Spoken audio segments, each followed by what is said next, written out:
And here now you see the logo that was printed in the Elmore County Comprehensive Plan. If you type in 3 circles in sustainable development, you will come with numerous hits across the internet showing this. It is the most recognizable, logo for sustainable development.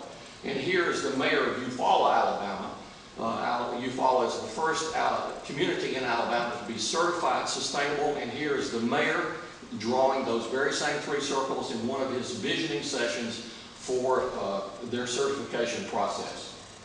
Now, in 2000, the East Alabama Regional Planning Commission held a historic conference. And this particular historic conference, and I want you to watch the little arrow there because I'm going to highlight this.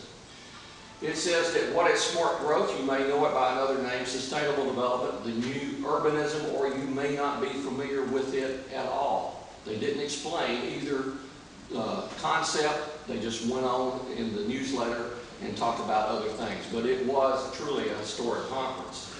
Now, Joe Falk was very adamant in saying that this was not a plan of sustainable development, it was not a plan of smart growth. So we went back and looked at the county newsletters. And the county has an official newsletter. They are published online and mailed out to the residents of Elmore County.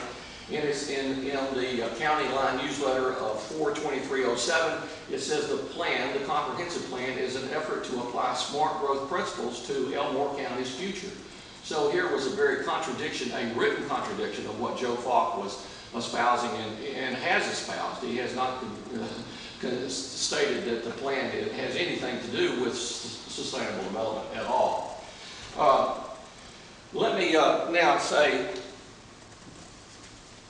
that I have copies of a DVD, which I'll be talking about a little bit later. But here, and they're free by the way, they're at the back of the auditorium. Please take as many as you want and pass them around. It has, of course, the top page of the newsletter attached to the front, and then the information that was given out in Elmore County. So we have supplied Elmore County with over 500 copies of the DVD, and want as many people as will take it to please take it and disseminate this information.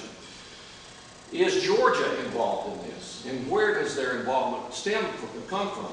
And this is Department of Community Affairs. There was 2 pieces of legislation passed in the year 2000 in Georgia. One of them states that if a municipality, county government is going to have a comprehensive, or it passes a comprehensive plan, that they will be certified for grants and other monies coming through the state coffers. So naturally, I don't know of any community that doesn't want to receive grants. Free government money is always nice to say that we've built something for the community with free government money. And if you'll notice on the left-hand side right here, it says fostering sustainable development, planning, and quality growth. So this is the hub, if you will, of the agency in Georgia that is overseeing the sustainable development transformation for this state. Part of this is also the Green Space program. Now the Green Space program says that 20% of the landmass of Georgia is going to be converted into open space or habitat for animals only.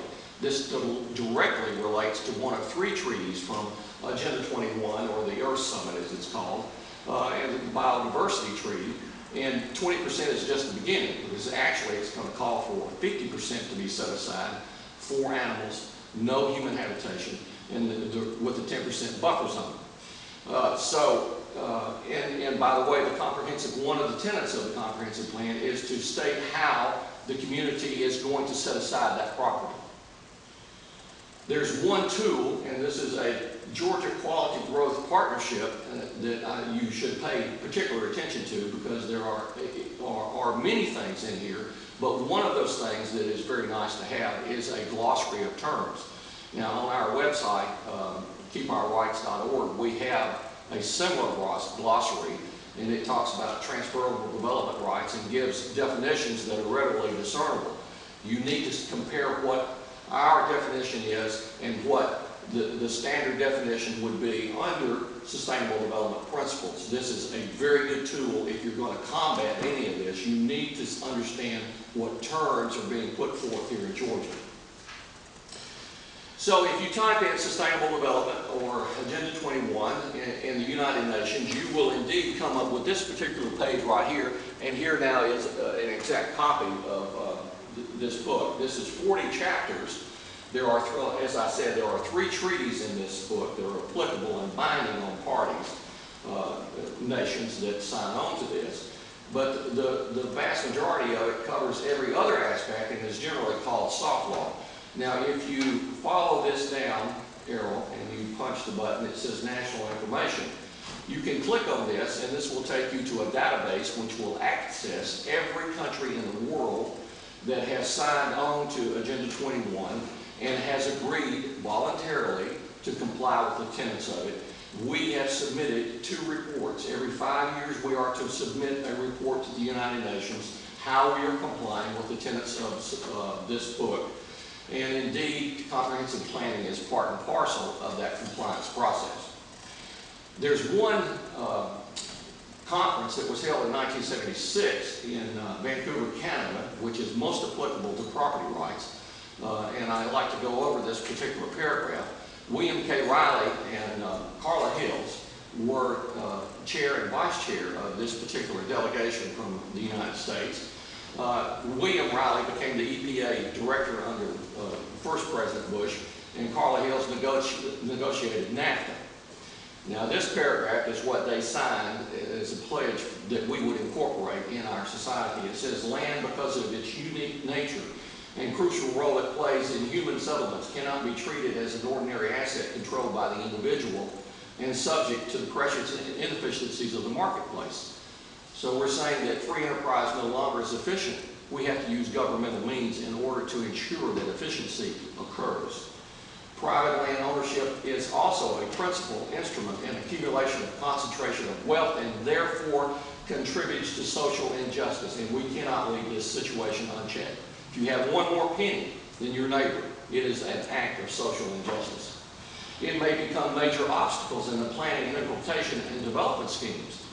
We don't want anybody to have any more money because obviously it's going to prevent us from instituting socialist schemes to bring about equality. Social justice, urban renewal and development, the provisions of decent dwellings and healthy conditions of the people, for the people, can only be achieved if land is used in the interest of society as a whole. So now let me go from the United Nations global aspect down to the local level. And now here I've had to shorten this up because I show a 3-minute, typically a 3-minute video clip from the DVD where Joe Neal, who is state representative in South Carolina, explains what happens in their area under comprehensive planning. And he talks about urban growth boundaries